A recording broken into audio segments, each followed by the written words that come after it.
구독자 여러분, 금요일 삼성전자가 26% 넘게 폭등하는 모습을 보고 결국 따라 붙으셨습니까? 이제 바닥을 찍었다고 안심하며 물타기 버튼까지 누르셨나요? 그렇다면 오늘 아침 크게 당황하셨을 겁니다. 월요일 아침 장이 열리자마자 3분 만에 삼성전자는 5% 떨어진 24만 8,500원, SK하이닉스도 5% 넘게 하락한 162만 5천원에 거래됐고 코스피도 3% 넘게 밀린 채 출발했습니다. 불과 한 거래일 전에는 역사적인 폭등이 나왔는데 주말을 지나자마자 다시 급락한 겁니다. 하지만 지금 가장 위험한 행동은 공포에 전량을 던지는 것도, 싸졌다는 이유로 또다시 물타기 하는 것도 아닙니다. 금요일에 확인된 것은 반등의 크기였을 뿐 반등의 방향은 아직 확인되지 않았거든요. 이번 주 삼성전자는 폭등이냐 폭락이냐를 맞히는 종목이 아닙니다. 24만원대에서 쏟아지는 매물을 받아내고 저점을 높일 수 있는지 확인해야 하는 종목입니다. 오늘 영상에서는 오늘 급락의 정확한 의미와 이번 주 삼성전자의 강세, 중립, 약세 시나리오, 반드시 확인해야 할 가격대, 그리고 삼성전자에서 빠져나온 돈이 어디로 이동하는지까지 짚어보겠습니다. 먼저 금요일과 오늘의 숫자를 함께 놓고 보겠습니다. 7월 31일 코스피는 17% 폭등했고 삼성전자는 26% 오른 26만 2,500원, SK하이닉스는 29.95% 올라 상한가로 마감했습니다. 그런데 시간축을 일주일로 늘리면 이야기가 달라집니다. 삼성전자의 금요일 종가는 월요일 종가였던 25만 4천원보다 3%, 그 전주 금요일 종가 24만 9,500원보다 5% 높은 수준에 불과했습니다. 하루 상승률은 역사적이었지만 가격 자체는 일주일 전 수준을 조금 회복한 정도였던 겁니다. 그리고 오늘 시초가 직후 삼성전자는 다시 24만 8,500원까지 내려왔습니다. 금요일 폭등을 보고 추격한 투자자는 곧바로 5%대 손실을 맞았고 이전부터 보유했던 투자자는 다시 본전 부근으로 돌아온 셈이죠. 이것이 극단적인 변동성의 함정입니다. 폭등과 폭락이 반복되고 있지만 시장은 아직 같은 가격대를 놓고 싸우고 있습니다. 오늘 하락이 어느 정도 예상됐다던 이유도 분명합니다. 삼성전자가 하루 만에 26% 넘게 오르고 SK하이닉스가 상한가에 들어갔다면 다음 거래일에 차익 실현 물량이 나오는 것은 이상한 일이 아닙니다. 여기에 주말을 지나며 마이크론이 5.9% 하락했고 미국 10년물 금리는 4.7%대를 돌파했습니다. 반도체주의 미래이익을 현재 가치로 계산할 때 적용되는 할인율이 다시 높아진 것이죠. 금요일 급등으로 차익을 얻은 투자자에게는 매도할 이유가 생겼고 높은 금리를 두려워하는 자금에는 새로 매수하지 않을 이유가 생긴 겁니다. 그래서 시초가에 5% 빠졌다는 사실만으로 추세 실패를 선언해서는 안 됩니다. 진짜 질문은 따로 있습니다. 이 매물을 누가 받아내는가, 그리고 종가를 어디에서 만드는가입니다. 금요일 반등의 방향을 만든 것은 미국 빅테크의 실적이었습니다. 마이크로소프트는 애저와 클라우드 사업의 성장으로 AI 투자가 매출로 돌아오고 있다는 사실을 증명했고 아마존도 AWS의 강한 성장과 본업의 이익으로 답했습니다. AI 데이터 센터에 쏟아붓는 천문학적인 돈이 단순한 비용으로 사라지는 것이 아니라 클라우드 매출과 생산성으로 돌아올 수 있다는 기대를 살려낸 겁니다. 반면 모든 기업이 박수를 받은 것은 아닙니다. 메타는 광고 매출이 늘었지만 AI에 돈을 너무 쏟아부어 현금 흐름이 꼬인 거다냐는 시장의 싸늘한 시선을 받아야 했고 애플 역시 시간외 거래에서 밀렸습니다. 즉 시장은 이제 회사 이름 옆에 AI라는 꼬리표가 붙었다고 무조건 돈을 던져주지 않는다는 겁니다. 투자한 돈을 실제 매출과 이익, 현금 흐름으로 증명한 기업만 살아남습니다. 삼성전자에도 이것이 중요합니다. 미국 빅테크의 데이터 센터 투자가 유지돼야 서버 D램과 HBM, 기업용 SSD 주문도 이어질 수 있기 때문입니다. 다만 좋은 실적만으로 코스피 17.91%와 삼성전자 26.81% 상승을 전부 설명할 수는 없습니다. 상승폭을 비정상적으로 키운 것은 숏커버와 레버리지 되감기였습니다. 최근 AI 종목에 큰 레버리지를 일으켰던 글로벌 자금의 강제 처분이 상당 부분 정리되면서 추가 마진콜에 대한 공포가 낮아졌고 국내에서도 헤지펀드와 단일 종목 레버리지 상품을 둘러싼 기계적인 매도가 진정되기 시작했습니다. 주가가 떨어질수록 더 팔아야 했던 물량이 멈추자 공매도 포지션을 되사는 자금과 비중을 다시 맞추는 매수가 한꺼번에 몰린 것이죠. 좋은 뉴스가 방향을 돌렸고 비정상적인 수급이 속도를 키운 셈입니다. 따라서 금요일 반등은 전부 가짜도 아니고 전부 펀더멘털도 아닙니다. 오늘은 바로 그 수급성 상승분을 걷어낸 뒤에도 진짜 매수세가 남는지를 검증 인증하는 첫날입니다. 삼성전자 자체의 실적은 여전히 강력합니다. 2분기 매출은 171조 5천억 원, 영업이익은 89조 5천억 원으로 분기 사상 최대를 기록했습니다. 반도체를 담당하는 DS 부문은 매출 127조 5천억 원과 영업이익 89조 2천억 원을 올렸고요. 서버 D램과 기업용 SSD, HBM 수요가 동시에 늘어나는 가운데 메모리 가격까지 오르면서 이익이 폭발한 겁니다. 삼성전자는 HBM사 매출을 3분기의 전분기보다 3배로 늘리고 HBM사 E샘플도 고객사에 출하하겠다는 계획을 밝혔습니다. 생산 능력의 60에서 70%를 장기 공급 계약으로 운영하겠다는 방향까지 제시했죠. 가격이 흔들리더라도 서버 메모리의 실수요와 장기 계약이 유지된다면 이익 추정치가 주가에 하단을 받칠 수 있습니다. 금요일 상승을 단순한 공매도 청산으로 치부할 수 없는 이유가 여기에 있습니다. 그렇다고 89조 5천억 원이라는 숫자에 취해서도 안 됩니다. 전사 영업이익의 사실상 전구를 DS 부문이 만들었고 모바일 네트워크 사업은 적자였으며 TV와 생활가전의 수익성도 약했습니다. 지금 삼성전자는 모든 사업이 고르게 좋아지는 종합 전자기업이라기보다 메모리 슈퍼사이클의 영향이 압도적으로 커진 기업에 가깝습니다. 메모리 가격이 오를 때는 엄청난 이익 레버리지가 발생하지만 빅테크 투자가 둔화되거나 2027년 공급 증가 우려가 커지면 반대 방향의 변동성도 그만큼 커진다는 겁니다. 창신 메모리의 증설도 계속 확인해야 합니다. 최첨단 HBM을 당장 대체하지는 못하더라도 범용 D램과 낸드의 가격 경쟁을 앞당길 수 있기 때문이죠. 결국 삼성전자의 다음 재평가 조건은 명확합니다. HBM사와 HBM사2가 실제 주문과 양산, 매출로 이어지고 파운드리의 HBM 베이스 다이와 2나노 모바일 양산이 손익 개선으로 연결돼야 합니다. 시장은 이제 개발 발표가 아니라 수율과 납기, 장기 계약과 실제 이익을 확인합니다. 그리고 이 재평가가 시작되면 돈은 삼성전자 안에만 머물지 않습니다. 대장주가 숨을 고를 때 거래대금은 장비주와 기판주, 전력 인프라로 먼저 이동하거든요. 바쁜 본업 속에서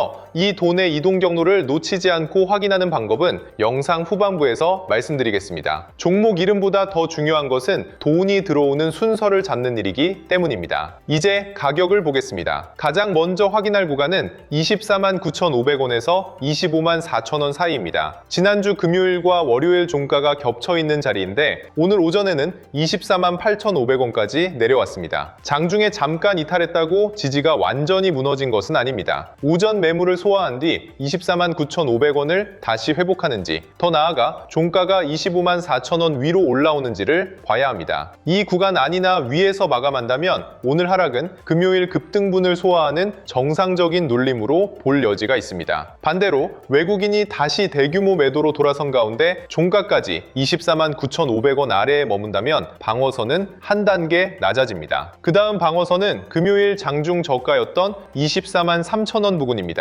이곳에서 거래량이 줄고 외국인 매도가 둔화되면서 아래 꼬리를 만든다면 시장이 금요일의 반등 구조를 완전히 버리지는 않았다는 뜻입니다. 하지만 종가로 24만 3천원을 이탈하고 코스피 6천선까지 위협받는다면 23만원대와 22만원대 매물 구간을 다시 확인할 가능성도 열어둬야 합니다. 반드시 그 가격까지 떨어진다는 예측이 아닙니다. 내 판단이 틀렸을 때 다시 점검해야 할 지점을 미리 정해두자는 겁니다. 가격은 예언의 숫자가 아니라 대응의 경계선입니다. 위쪽에서는 25만 4천원과 26만 2,500원, 26만 7천원을 차례로 보십시오. 25만 4천원을 회복하면 오늘의 충격을 소화했다는 첫 신호가 되고 금요일 종가 26만 2,500원 위에 안착하면 추격 매수 물량까지 받아냈다는 뜻입니다. 장중 고가였던 26만 7천원을 거래대금과 함께 돌파한다면 그때부터는 단순한 원위치 회복을 넘어 저점을 높이는 흐름을 기대할 수 있습니다. 이번 주 강세 시나리오는 24만 9,500원에서 25만 4천원 구간을 빠르게 되찾고 외국인 매도가 줄면서 저점이 높아지는 흐름입니다. 여기에 AMD가 AI GPU와 서버 CPU 성장을 증명하고 샌디스크가 낸드 가격과 데이터 센터 SSD 수요에 대한 우려를 낮춰준다면 삼성전자도 26만 2,500원과 26만 7천원에 다시 시험할 가능성이 커집니다. 가장 현실적인 흐름은 24만 3천원에서 26만 2,500원 사이를 크게 흔드는 중립 시나리오입니다. 이때는 하루 5% 상승과 하락에 일일이 의미를 부여할 필요가 없습니다. 월요일보다 화요일의 저점이 높고 화요일보다 수요일의 종가가 높아지는지를 봐야 하죠. 약세 시나리오는 24만 3천원을 종가로 이탈하면서 외국인 매도가 다시 커지는 경우입니다. 미국 10년물 금리가 더 오르고 AMD나 샌디스크의 가이던스까지 기대에 못 미친다면 금요일 반등은 새로운 상승 추세가 아니라 과도한 공포가 하루 동안 되감긴 것으로 남을 수 있습니다. 과매도는 반등 가능성을 높일 뿐 바닥을 보장하지는 않습니다. 이번 주 미국 일정도 어렵게 볼 필요는 없습니다. AMD는 현지 시간 8월 4일 장마감 뒤 실적을 발표합니다. AI GPU와 서버 CPU 매출이 늘었는지도 중요하지만 그 성장이 총마진과 다음 분기 데이터 센터 가이던스로 이어지는지가 핵심입니다. 샌디스크는 8월 5일 장마감 뒤 실적을 내놓습니다. 시장은 지난 분기 실적보다 다음 분기 낸드 가격과 데이터 센터 SSD 주문, 장기 공급 계약을 더 민감하게 볼 겁니다. 가격 인상과 계약 확대가 확인되면 삼성전자에도 긍정적입니다. 반대로 가격 하락 신호가 먼저 나오면 메모리 정점 우려가 다시 커질 수 있고요. 여기에 미국 고용과 ISM, 10년물 금리와 유가가 한 묶음으로 움직입니다. 고용이 너무 강하면 연준의 긴축 우려가 커지고 너무 약하면 경기 둔화가 AI 투자까지 흔들 수 있습니다. 그러니 숫자를 외우기보다 발표 직후 미국 금리와 나스닥이 어떻게 반응하는지를 보셔야 합니다. 미국 10년물 금리, 달러 원화, 필라델피아 반도체 지수 이 세 가지가 같은 방향으로 안정되는지만 연결해도 다음날 한국 반도체의 온도를 상당 부분 읽을 수 있습니다. 국내 펀더멘털도 하루 주가만큼 나쁘지는 않습니다. 7월 수출은 전년 대비 62.8% 늘었고 반도체 수출은 178.8% 증가했습니다. 코스피 선행 PER은 여전히 역사적 저점권인 5배대이며 금요일에 17.91% 폭등했어도 7월 전체로는 22.1% 하락한 상태입니다. 모건 스탠리가 한국 증시 의견을 비중 확대로 올리고 코스피 목표치 9,000을 제시한 배경도 실적에 비해 지나치게 낮아진 가격입니다. 하지만 목표 지수와 목표 주가는 오늘 내 계좌를 지켜주는 손절선이 아닙니다. 장기적인 저평가 매력과 단기적인 수급 위험은 반드시 분리해서 봐야 합니다. 싸다는 이유만으로 오늘 사야 하는 것은 아니고 변동성이 크다는 이유만으로 좋은 실적까지 사라지는 것도 아닙니다. 기존 보유자라면 오늘 시초가의 5%대 하락만 보고 전량을 던질 필요는 없습니다. 현물로 오래 보유했고 비중이 과도하지 않다면 오늘 종가가 24만 9,500원을 회복하는지와 이번 주 24만 3,000원을 지키는지부터 확인하십시오. 다만 삼성전자 한 종목이 계좌 대부분을 차지하거나 생활비까지 들어가 있다면 이야기가 달라집니다. 반등할 때 일부 비중을 줄여 현금을 만드는 것은 삼성전자의 장기 전망을 부정하는 행동이 아닙니다. 내 계좌가 다음 변동성을 견딜 수 있도록 생존 가능성을 높이는 행동이거든요. 고평단 투자자도 자신의 본전 가격을 시장의 지지선으로 착각해서는 안 됩니다. 시장은 내 매수 가격을 모릅니다. 금요일 급등을 보고 새로 들어간 분은 더 냉정해야 합니다. 단기 추세 전환을 보고 매수했다면 24만 9,500원과 24만 3,000원을 종가로 지키는지가 매수 논리의 검증 기준입니다. 주가가 내려왔다는 이유만으로 곧바로 물타기하면 단기 매매가 준비되지 않은 장기 투자로 바뀝니다. 특히 신용과 단일 종목 레버리지 상품을 사용한 분은 수익을 키우기 전에 빌린 돈의 비중부터 줄이십시오. 레버리지는 상승률만 2배로 만드는 도구가 아닙니다. 급등과 급락이 반복될수록 음의 복리와 매일의 리밸런싱 비용이 계좌를 깎아냅니다. 현물은 시간을 기다릴 수 있지만 레버리지는 주가가 회복되기 전에 계좌가 먼저 버티지 못할 수 있습니다. 현금을 들고 기다리는 분도 오늘 하락을 곧바로 할인 행사로 받아들이지 마십시오. 첫 물량은 오전 변동성을 소화하고 24만 9,500원을 회복하면서 외국인 매도가 줄어들 때, 두 번째 물량은 다음 거래일에도 저점이 높아질 때, 마지막 물량은 대형 반도체에서 장비, 기판, 전력 인프라로 거래 대금이 확산될 때 나누는 방식이 좋습니다. 장중 시간도 나눠서 볼 필요가 있습니다. 개장 직후는 주말 동안 쌓인 공포가 한꺼번에 반영되는 감정의 가격입니다. 오전 10시 이후에는 외국인과 기관의 실제 방향이 드러나고 오후 2시 30분부터는 종가를 만들려는 돈이 들어오기 시작하죠. 바닥을 정확히 맞히는 것보다 첫 판단이 틀렸을 때 사용할 현금과 두 번째 기회를 남기는 것이 훨씬 중요합니다. 이제 삼성전자 다음으로 돈이 어디로 움직이는지를 보겠습니다. 출발점은 여전히 삼성전자와 SK하이닉스입니다. 두 대형주가 매물을 받아내 기간에야 반도체 전체의 위험 선호가 살아날 수 있습니다. 그 다음에는 삼성전기와 테스, 이오테크닉스, 심텍처럼 MLCC와 반도체 장비, 패키지 기판 수요가 실제 실적으로 연결될 수 있는 종목으로 거래 대금이 퍼질 가능성이 있습니다. 대형 반도체가 약한 날에도 후방 종목이 버틴다면 의미가 있습니다. 하지만 하루의 상대 강도만 보고 추격해서는 안 됩니다. 거래 대금과 외국인 기관 매수가 최소 이틀 이상 이어지고 대장주의 저점까지 함께 높아져야 진짜 수급 이동입니다. 대장주가 무너지는 동안 후방주만 잠깐 오르는 것은 순환매가 아니라 단기 피난일 수도 있기 때문입니다. 또 하나의 자금 경로는 AI 데이터 센터와 전력 인프라입니다. 아마존과 마이크로소프트가 증명한 것은 특정 AI 서버의 수요가 아니라 클라우드와 데이터 센터 전체 투자가 계속되고 있다는 사실입니다. 그래서 삼성 SDS와 네이버는 AI 클라우드 수요가 실제 매출로 연결되는지, GNC 에너지는 데이터 센터 비상전원 수주가 늘어나는지를 확인해야 합니다. 전력기기에서는 LS 일렉트릭과 효성중공업, HD 현대일렉트릭의 수주와 영업이익 추정치를 함께 봐야 하고요. 많이 빠졌다는 이유가 아니라 수주와 이익, 거래 대금이 동시에 살아나는 종목만 남겨야 합니다. 반도체가 안정된 뒤 전력 인프라까지 거래 대금이 확산된다면 AI 캐펙스 불안이 실제로 완화되고 있다는 강한 증거가 됩니다. 로봇과 피지컬 AI는 레인보우 로보틱스, 현대모백스,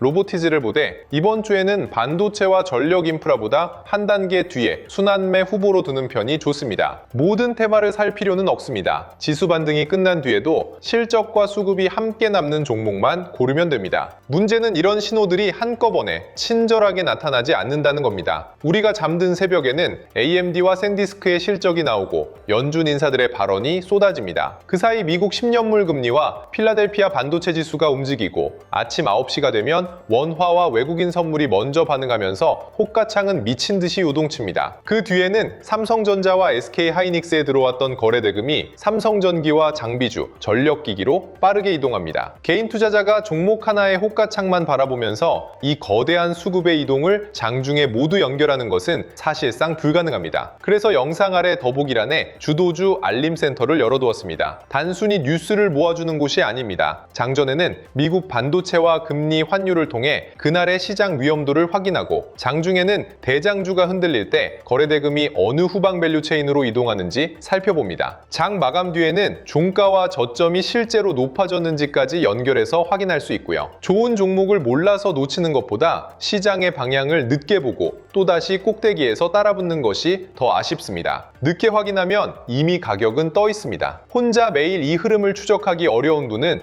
영상 아래 더보기란에 공식 신청 페이지를 통해 주도주 알림센터를 확인해 보십시오. 사칭 경로가 있을 수 있으니 반드시 더보기란에 공식 링크만 이용하시기 바랍니다. 이번 주는 월요일 하루만 보고 결론을 내리는 주가 아닙니다. 오늘은 금요일 폭등 뒤 첫 번째 매물을 소화하는 날입니다. 화요일과 수요일에는 AMD 실적과 미국 지표를 반영하면서 저점이 높아지는지를 확인해야 하고 주 후반에는 샌디스크 실적과 금리 유가까지 소화한 뒤 외국인이 반도체 비중을 다시 늘리는지를 검증해야 합니다. 월요일 하락폭이 크다고 공포에 던질 필요도 없고 장중 반등이 나온다고 또다시 추격할 이유도 없습니다. 오늘 종가가 24만 9,500원을 회복하는지 이번 주 24만 3,000원을 지키는지 이후 25만 4,000원과 26만 2,500원을 순서대로 되찾는지를 보십시오. 그리고 그 과정에 외국인 매수와 후방 종목의 거래대금 확산이 함께 붙는지를 확인해야 합니다. 가격만 오르는 반등은 짧을 수 있습니다. 실적이 받치고 수급이 확산되며 저점이 높아지는 반등만이 새로운 추세가 됩니다. 금요일의 폭등은 삼성전자에 아직 기회가 남아있다는 것을 보여줬습니다. 오늘 아침에 5%대 급락은 그 기회가 아직 안전하지 않다는 사실을 보여줬고요. 둘 중 하나만 보면 또다시 시장에 끌려다니게 됩니다. 다음 영상 그리고 주도주 알림센터에서 내용 이어가겠습니다.